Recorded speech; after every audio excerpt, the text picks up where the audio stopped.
Are you ready to go? Okay. I sent them for you to get yours in. Yeah, we're waiting. It's so nice. What's nice about it? Everybody ready? Okay. Good morning. Thank you all for being here. The DEN, I'm the Public Information Officer for the Amarillo Police Department. The reason we've called this press conference is to address the shooting that occurred yesterday morning at Sunday, October the 26th, 2025 in the early morning hours in the 700 block of South Polk. So to begin, I will read the press conference that was distributed yesterday regarding the incident. Following that, I will pass it over to our Chief of Police, Chief Martin Birkenfeld, along with Lieutenant James Clements, Commander of the Homicide Unit, and then we'll have a short session for questions.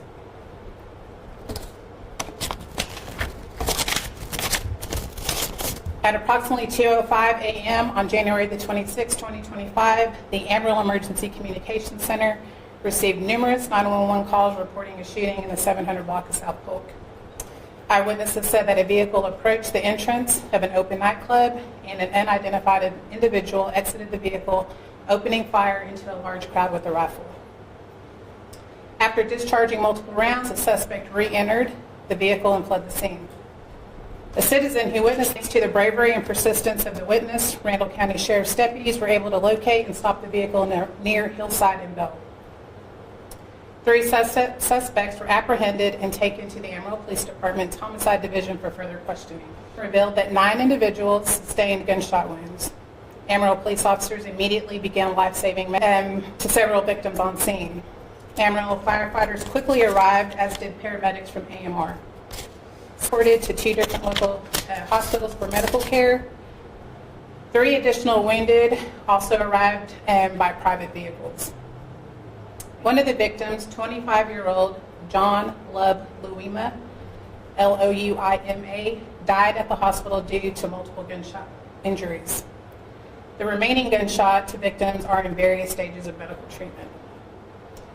The shooter has been identified as Robert Kenny Knox, Knox, 23 of Amarillo. The driver of the vehicle was identified as Nariah, Nahyah Hayes, Hayes, 21, also of Amarillo. An additional passenger in the back seat was identified as Britt, Britt, Cave, 22.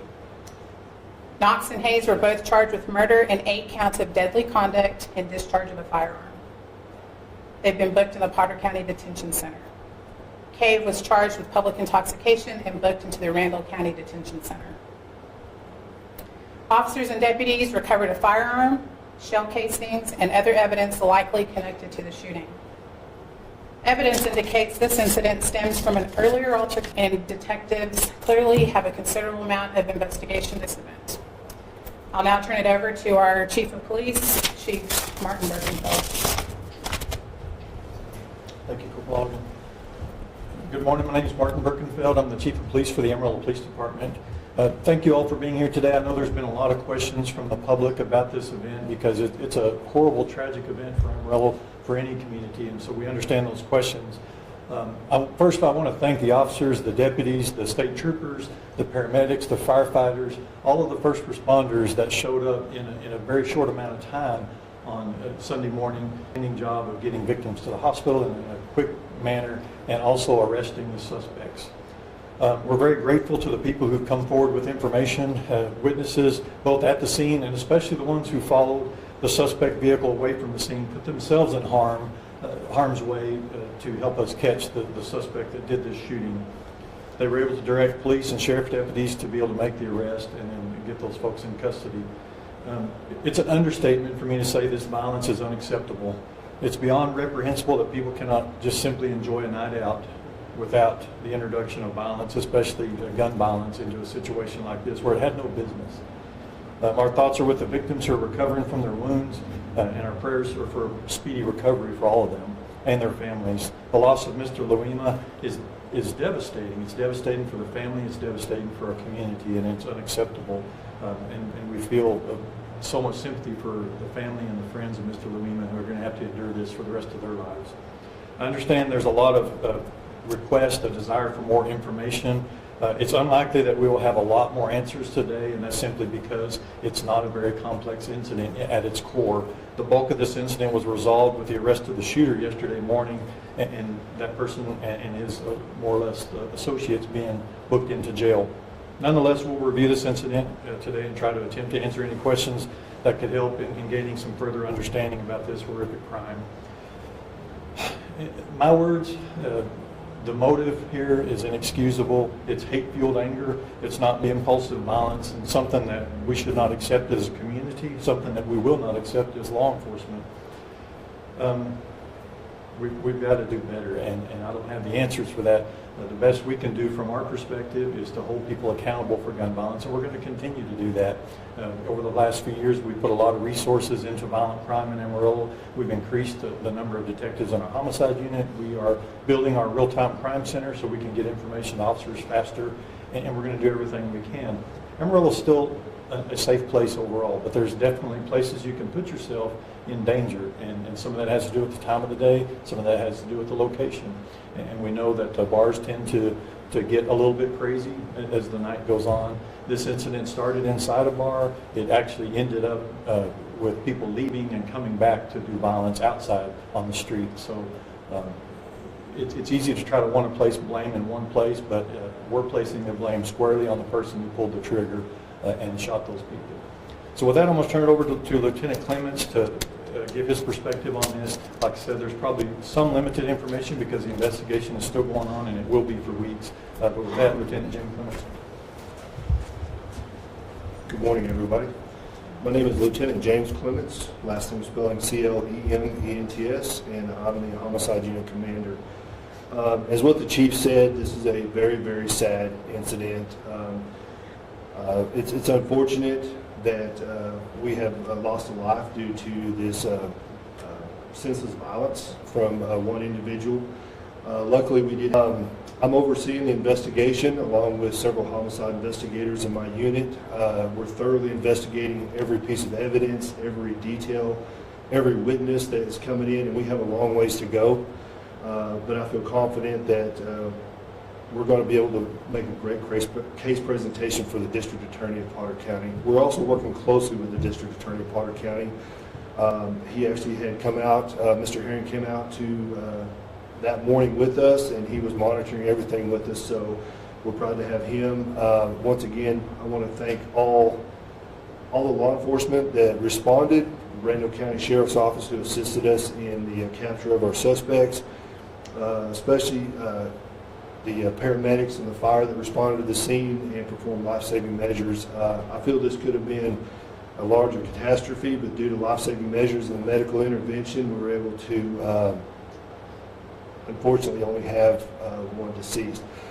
We have contacted the family of the victim, and they are aware. We had to contact his mother in the Republic of Haiti. The family is aware of what's going on.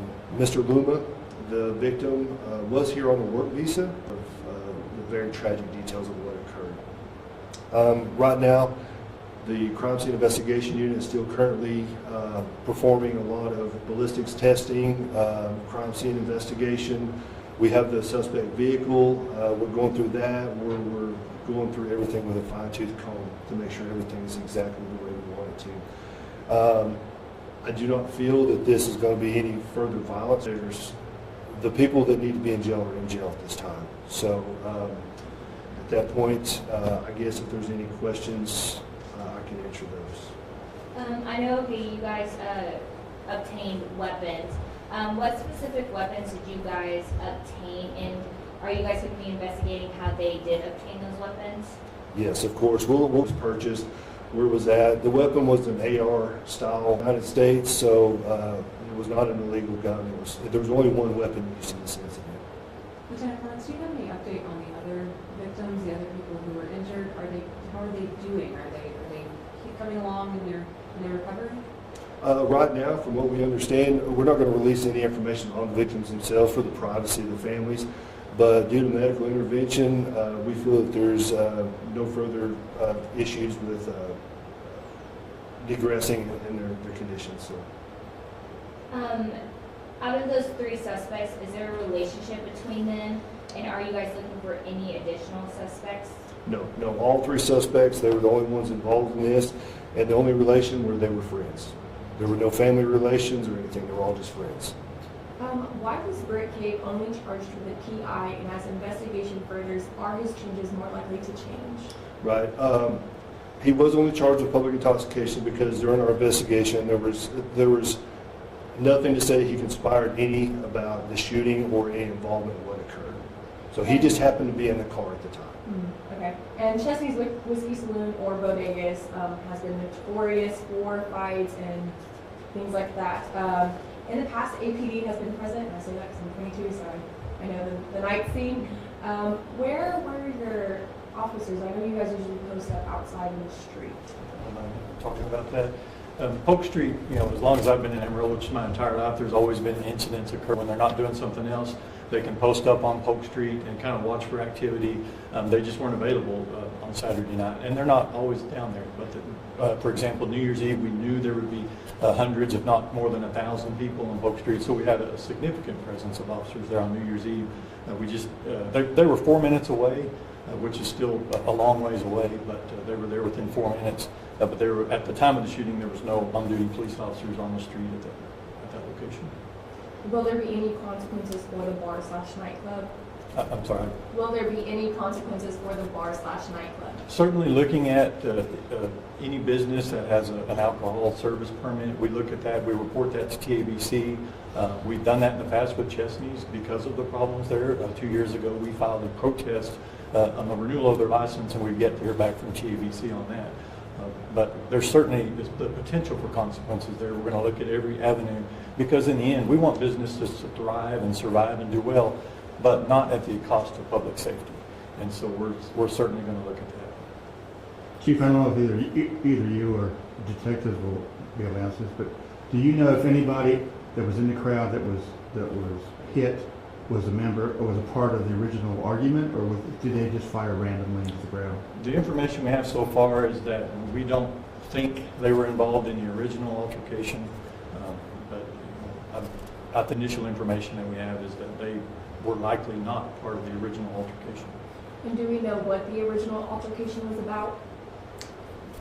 I don't think so, but So from our investigation, from actually talking to several people, there was a physical altercation. Inside the bar, there were some words exchanged. There was some, what we would call maybe some flirting with the girls. That just kind of angered, it caused some anger between some people. But the bars had let out, and the crowd was out on the front sidewalk as usual when the bars were closing at that time. A little bit of a verbal once again started at that point. Then our suspects left the scene, and then everybody was starting to disperse and leave the area, and that's when the suspects came back. What size magazine was he using? I'm sorry? What size magazine was the shooter using? It was just an AR style magazine. Do we know the capacity? No, I don't know at this point. Usually they're about a 28 round capacity, most AR magazines. And the report probably said how many rounds were fired? 15 rounds were fired on the scene. Did he come back close to the scene, or did he fire from a distance? From our investigation, he pulled into the center of the street of Polk. And what type of vehicle were they driving? It was a small Dodge four-door vehicle. And you may not be able to answer this. I'm assuming since the third person was only charged with intoxication, he was probably in the vehicle the whole time. Is that what y'all are assuming? No, he was. That's what happened, yes, sir. Chief, I'd like to ask you, I know that these are the kind of incidents that you'll prepare for, you take a lot of training. What have you learned from this incident so far? How was the response? How did you rate it? How we did that? I've seen some of the video from our response, from the fire response and paramedic response. It's too early for me to give a conclusive answer to that, but my initial response is I'm very proud of all of our first responders because, again, they were there in just under 4 minutes. Fire department was right behind the police. Paramedics were there soon. From reading the reports, I know officers applied immediate first aid, advanced first aid that they're trained for. We have a medical bag that we put in our police cars a couple of years ago that was an upgraded medical bag from our previous medical supplies. The new medical bags contain tourniquets, chest seals, bandages, things that we use for traumatic incidents like this. I believe we used 4 or 5 of those medical bags at this incident, and the officers just did an outstanding job. But I can't say enough about firefighters, paramedics, everybody just worked together. And so my initial response is I'm very proud of how our first responders acted and helped mitigate this incident. Like Lieutenant Clements said, I think that were the immediate actions that were taken. Can you talk about the effectiveness of the real-time center and the interagency support in making, this stop really quick? Traditionally in Amarillo, law enforcement has worked very well together. Yesterday I received a call from our local FBI office volunteering help.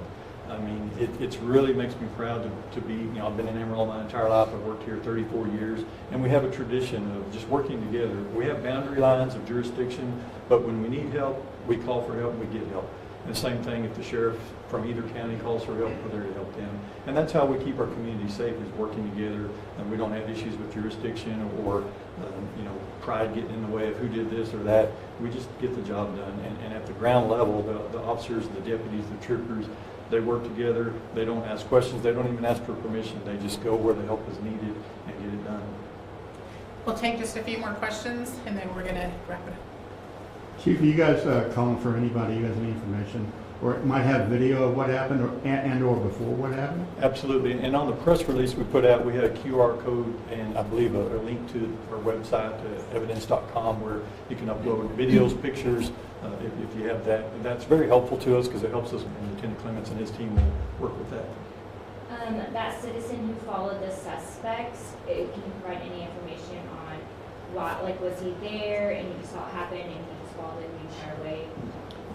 That's a pretty good summary of it. Again, I haven't talked to the persons involved, but my understanding is they witnessed at least part or all of the violence, and they felt it was their duty to follow and call 911 and report the location of the suspects. We're very proud of them.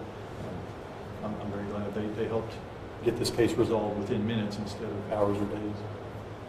Thank you very much. We appreciate you all coming out this morning, and so complete our press conference. Thank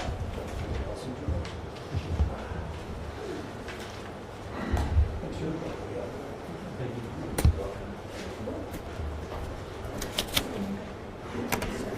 Hey, Jackie. Good, and you? How are you doing? She's doing good. I haven't seen him yet. Yeah. He is recent. Yeah.